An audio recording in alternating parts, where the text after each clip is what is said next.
Hello friends, welcome to my channel stitching with Amal. आज की video में हम सीखेंगे शीशा आसानी के साथ किस तरह लगाया जा सकता है। तो सबसे पहले मैंने इस शीशे को यहाँ ग्लू के साथ चिपका लिया था ताकि ये उतरे ना और बार बार हम इसको बनाते वक्त डिस्टर्ब ना हो सकें। तो यहाँ पे मैंने शीशा रख के उसके बाद इस तरीके से ऊपर से 2 टांके लगा लिए हैं इधर से उधर को। इसी तरीके से हम अपोजिट साइड पे भी 2 स्टिचेस लगाएंगे।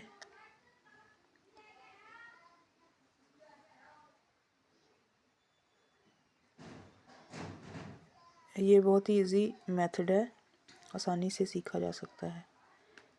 चैनल पर अगर नए हैं तो चैनल को सब्सक्राइब करते जाइए, वीडियो को लाइक और शेयर ज़रूर कीजिएगा। अब इनके चारों कॉर्नर्स पे भी हम टांके लगाएंगे।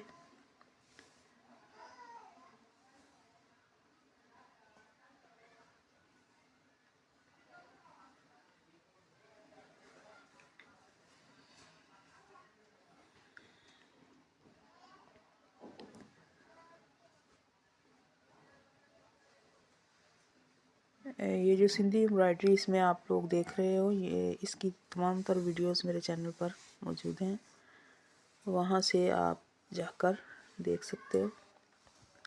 लिंक मैं डिस्क्रिप्शन में दे दूँगी।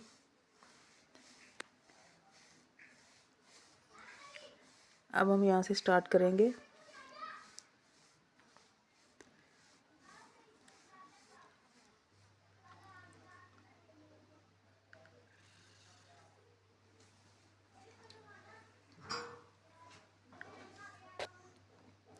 इसी तरीके से इसको बनाते जाना है और इसकी चेन साइड पे बनती जाएगी। एंड में हमारा शीशा लगकर मुकम्मल हो जाएगा।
यहाँ पे ये देखिए हमने शीशा जो है तकरीबन कंप्लीट कर लिया है। तो ये देखिए बनकर बहुत ही खूबसूरत लग रहा है। आप भी ज़रूर ट्राई कीजिएगा। मिलते हैं अपनी नेक्स्ट वीडियो में। अल्लाह हाफिज़।